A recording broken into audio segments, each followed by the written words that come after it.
বাংলাদেশ জাতীয়তাবাদী ছাত্রদল একমাত্র ছাত্র সংগঠন যারা কোনো ধরনের সহিংসতা, কোনো ধরনের আক্রমণ, কোনো ধরনের মবক্রিয়া কোনো কিছুতেই অংশগ্রহণ করেনি। দেশের নাম্বার 1 ট্রেডিং অ্যাপ নিফটি ফার্স্টে পাচ্ছেন ট্রেডিং এর সব সুবিধা, dual exchange access, company analysis, portfolio তৈরি করা সহ আরও অনেক ইউনিক ফিচারের সাথে ট্রেড করতে ডাউনলোড করুন এক্ষুনি। জুলাই গণঅভ্যুত্থানের পরবর্তী সময়টাতে আমরা বিশ্ববিদ্যালয়ের রাজনীতি হোক কিংবা হল রাজনীতি হোক, আমরা সব জায়গাতে আসলে সকল ধরনের ছাত্র সংগঠন যারা আমরা আছি তারা এক সহনশীল এবং একই জায়গায় কাঁধে কাঁধ মিলিয়ে হল থেকে শুরু করে বিশ্ববিদ্যালয়ের জায়গাগুলোতে আমরা রাজনীতি করে আসছি।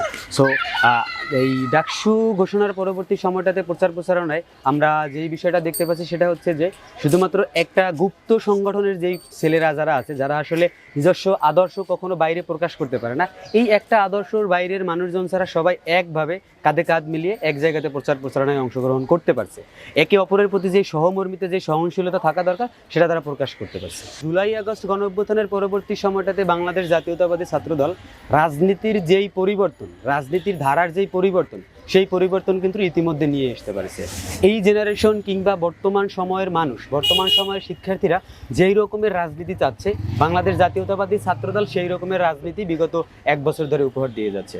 এই জায়গাটাতে আসলে শিক্ষার্থীরা কেন বাংলাদেশ জাতীয়তাবাদী ছাত্রদলকে চুজ করবে কিংবা বেছে নিবে, সেটার একমাত্র উদাহরণ হচ্ছে যে বর্তমানে 5 তারিখ পরবর্তী সময় এই ঢাকা বিশ্ববিদ্যালয় এরিয়াতে শুধুমাত্র বাংলাদেশ জাতীয়তাবাদী ছাত্রদল একমাত্র ছাত্র সংগঠন যারা কোনো ধরনের সহিংসতা, কোনো ধরনের আক্রমণ, কোনো ধরনের মবক্রিয়া কোনো কিছুতেই অংশগ্রহণ করেনি।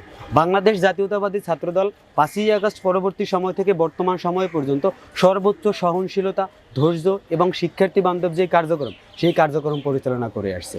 সো এর বাইরেও যে কথাটা বলতে হয় সেটা হচ্ছে যে বাংলাদেশ জাতীয়তাবাদী ছাত্রদল বর্তমানে হল রাজনীতিতে রানিং যেই শিক্ষার্থী আছে তাদের মাধ্যমে নতুন নেতৃত্ব তুলে নিয়ে এসেছে। সো এই জায়গাটাতেই আসলে অনেক কিছু প্রমাণ করে যে বাংলাদেশ জাতীয়তাবাদী ছাত্রদল ছাত্রদের নিয়ে, শিক্ষার্থীদের নিয়ে যে শিক্ষার্থী বান্ধব রাজনীতি কিংবা একটা পরিবেশ তৈরি করবে, সেই ক্ষেত্রে কতটুকু ভূমিকা পালন করতে পারে। দেখেন, ছাত্র রাজনীতির সহিংসতা এটি আসলে ছিল 5ই আগস্টের পূর্বের যে 17 বছর আওয়ামী ফ্যাসিস্ট ছাত্রলীগের যে কালচার ছিল, সেই সময়টার একটা কালচার। ছাত্র রাজনীতি কাঁধে কাঁধ মিলিয়ে রাজনীতি করা, বিভিন্ন মতবাদের মানুষ এক জায়গায় থাকবে, বিভিন্ন দলের মানুষ, মতের মানুষ এক জায়গায় থাকবে, পড়াশোনা করবে, একই সাথে বাস করবে, একই রুমে 8 মতের 8 জন মানুষ বাস করবে, এই রকমের একটা কালচার। এই জায়গাতে কোনো সহিংসতার জায়গা নেই।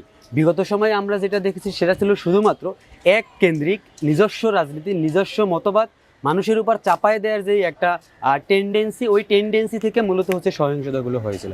5 তারিখের পরবর্তী সময়টাতে কিন্তু আমরা সকল ছাত্র সংগঠন এই একটা জায়গা থেকে বের হয়ে আসতে পারছি।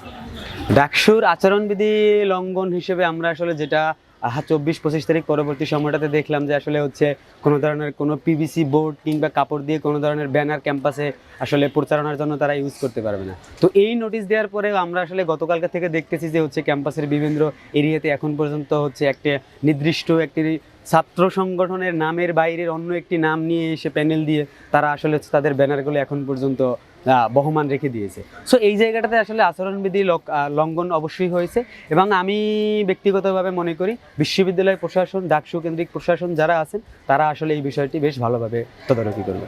দীর্ঘ এক আন্দোলনের পর 17 বছরের আন্দোলনের পরবর্তী সময়টাতে জুলাই আগস্ট গণঅভ্যুত্থানের পরবর্তী যে নতুন বাংলাদেশে যেই ডাকসু সকল ছাত্রের যে প্রাণের দাবি, উচ্ছ্বাসের দাবি, এই দাবিতে ডাকসু আলহামদুলিল্লাহ বেশ ভালো একটা আমাদের জন্য যা কাজ করার জায়গা, একটা ভালো প্ল্যাটফর্ম।